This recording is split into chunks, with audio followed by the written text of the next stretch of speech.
There's an old story about a young woman, and every time she cooks a lamb roast, she cuts the end off it before she puts it in the oven.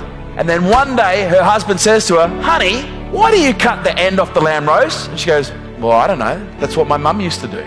He goes, "Well, ring your mum. I want to know why." So she rings her mum and says, "Mum, why do you cut the end off a lamb roast?" And do you know what she said? "Because that's what your grandma used to do."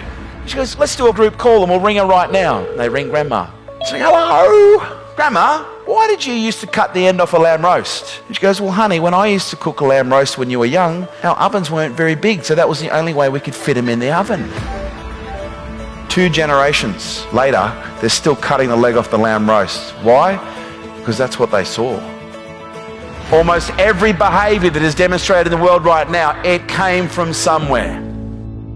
And at some point, somebody, please stand up and take responsibility. Because we can point to somebody else. That's the fucking easy part. Anyone can blame. But at what point do we stand in front of the mirror and point at ourselves and go, "You know what? Maybe I'm actually part of the problem." Right now, we are surrounded by a disproportionate amount of entitled individuals who think they deserve a better world, but they're willing to do nothing to create it. All the dysfunction we're seeing in the world, it's not new. It's been there forever. It's now visible because of social media. It's now visible because we're seeing dysfunctional behaviors being documented more than ever before. Police brutality in America, and that's been happening forever. Okay, the only difference now is people are videoing it. Domestic violence, been happening for a very long time. Women being mistreated by misogynist, entitled, egotistical, arrogant pricks, it's been happening for a long time. Only difference now, women are speaking up. All this that is going on in the world right now, this ain't new. This is old news. And one or two things is going to happen. We're going to see this and we're going to go, "Well, isn't that just the way that it is?" Or we're going to go, "Enough's enough." At what point do we break the cycle? At what point do you stop cutting the end off the lamb roast? Jocko Willink says there are no bad teams, only bad leaders. There are no bad families, there are only bad leaders. That's sobering. But my question to you is, would you follow you? Would you be okay if your children replicated every single behavior that you're demonstrating right now? Because guess what? That's what's happening. You're either an example or you're a warning. Choose wisely.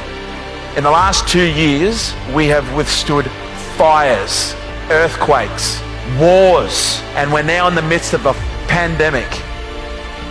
Pain is not insignificant.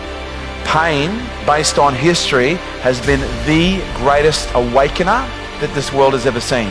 Because it's not until you experience a level of pain that you start asking yourself a question, there has to be a better way. This hurts too much.